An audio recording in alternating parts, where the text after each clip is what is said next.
Good morning. My name is Jack Kerfoot, and today is May 5th, 2018. My podcast today is Does coal have a future as a fuel in the world? To answer that question, let's first start with which countries consumed the most coal for fuel?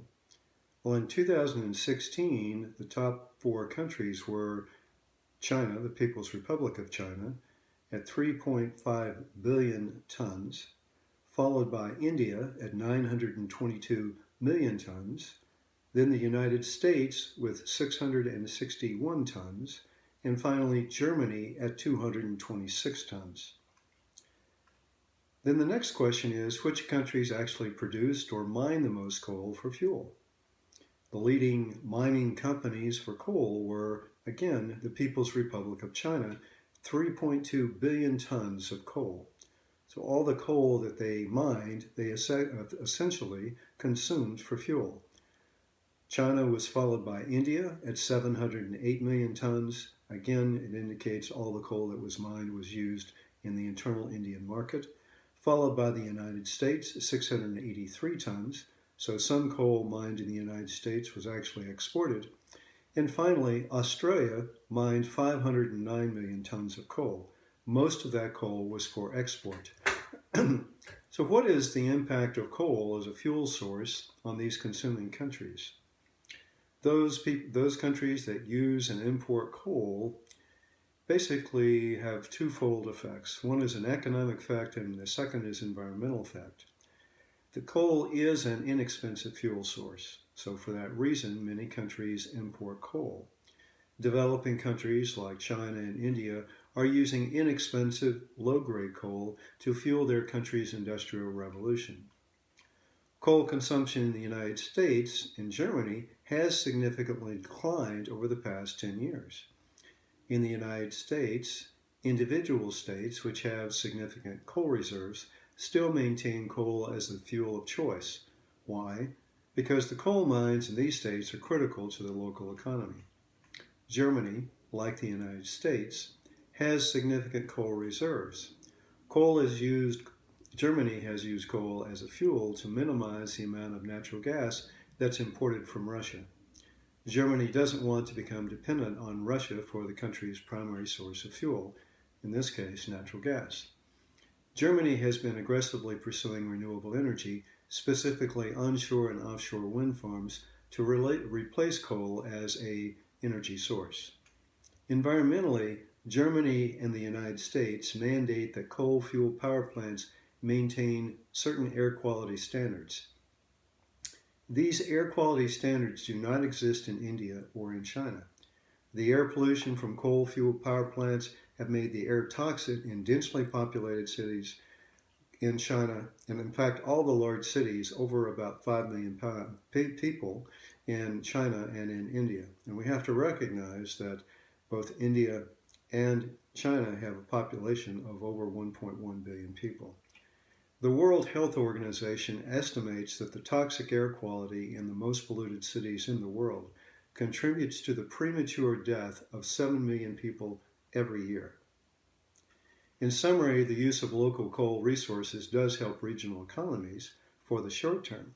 However, long term, coal creates significant air pollution and contributes to premature death of millions of people across the world.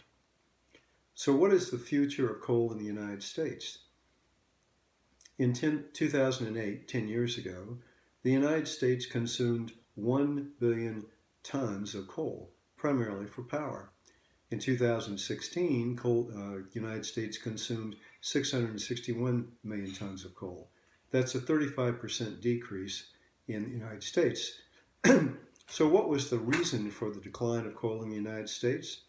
Well, the decline is due to the high rates of greenhouse gases, even in the high-end coal furnaces, as well as the cost for coal. Natural gas produces 30 to 40% less greenhouse gases than coal.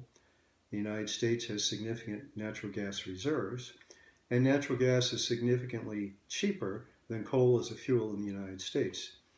Utility companies over the past decade have been converting their coal-fueled power plants to natural gas power plants. Renewable energies such as hydroelectric, wind, and solar are also cheaper than coal for fuel for several reasons. First, the highest quality coal, anthracite, has just about been mined out completely in the United States and in most regions in the world. This means it takes more lower quality coal to produce the same amount of energy as higher quality coal. Also, although the lower quality coal per unit ton may be less than the anthracite, it still costs the same amount of money to ship by rail to the power plants. Second, many of the coal fuel plants are outdated and inefficient. This adds to the cost of the generation of the electricity and to the consumer. We have to remember that every time that the cost of the utility increases, they are passing that cost on to the consumer. That's you and me. Third, coal is a fossil fuel, and as such, it's not renewable and is susceptible to price volatility. The cost in terms of dollars per kilowatt hour for coal is unlikely to get cheaper than it is today, but it's certainly very likely to increase at some point in the future. The reason for that? Coal does have a link to other fossil fuels like oil and natural gas. The cost for renewable energy has dropped dramatically over the past decade. 10 years ago, the cost for wind was about 15 cents per kilowatt hour. Today, onshore wind costs approximately 6 cents per kilowatt hour. Many major wind turbine companies are forecasting that wind will drop to less than 3 cents per kilowatt hour over the next few years. This would make wind energy even cheaper than natural gas is today. In conclusion, I believe the use of coal as a fuel will continue to rapidly decline in the developed countries around the world. The decline in the demand for coal will be driven by both cost and environmental factors. King coal, which fueled the industrial revolutions around the world, is being rapidly replaced by natural gas and renewable energy. Thank you very much.